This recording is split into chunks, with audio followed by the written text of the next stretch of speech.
Hi, it's me again with Corel Draw Tips and Tricks, and because we've converted this to a curve to put in those little notches in part of the fonts, and if you didn't watch that, you might want to back up and watch that. But now we need to make a form or what I call a well to envelope that.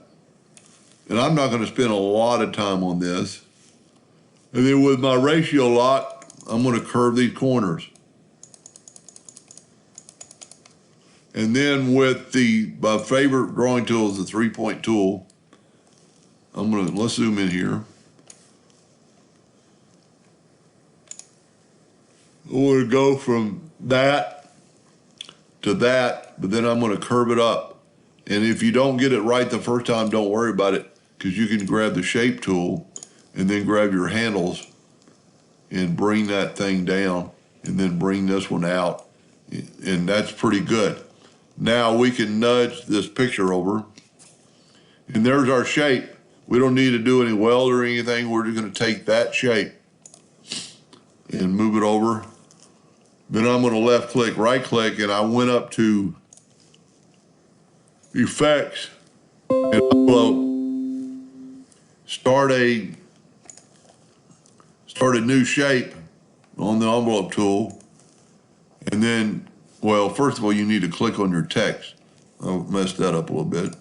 Click on your text, go to make new shape, and then go like right there and look at that. A little bit of cleanup, but it'll be perfect. And if you want to just look at it, well, I would go ahead and use that shape later on to make an outline. But if you look at the bottom of the H's, or the H, we're pretty dead on. I shouldn't have, well, this is where you don't want to nudge. And you could kind of look at it side by side, and you're not trying to make it to scale that one, but I want to make it to scale kind of just to show, well, I'm not, it wastes too much time. But you can see the bottom of that H takes the curve and this one doesn't. That's easily fixed. It's already a curve. Click on it, and you can see the envelope is kind of messed up with it. So let's do this. Let's left click, right click, and again, and see if we can't get rid of the envelope tool.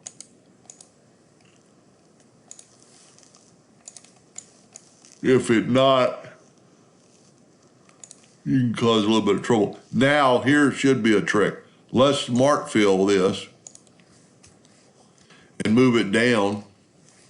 And now it's a new shape and it's not in the envelope family. Let's zoom in here. You have to do this to all your letters.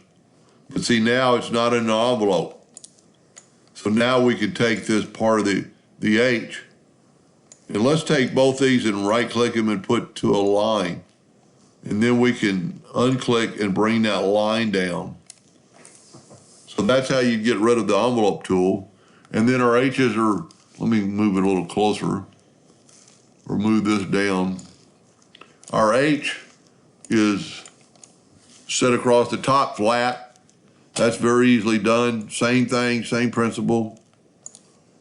I would click on it, select them all, right click to a line.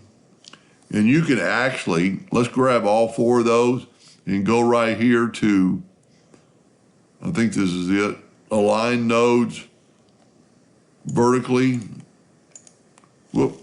horizontally. And put all your nodes evenly across like the rest of the letters. And actually, since you did the envelope tool, you've got a little bit of a curve in the factor here. Just right click and make it to a line. And you could, I mean, if you want it dead on, you're going to bring these nodes down kind of even. Maybe bring that one up. And that H is pretty close to that H. The other letters probably aren't going to be any worse. Now, this is done with a plasma cutter, and the O and the B are made like a stencil font, but that's very easily done. Maybe I'll make another video on that. Anyway, hope that helped a little bit. Thank you for watching.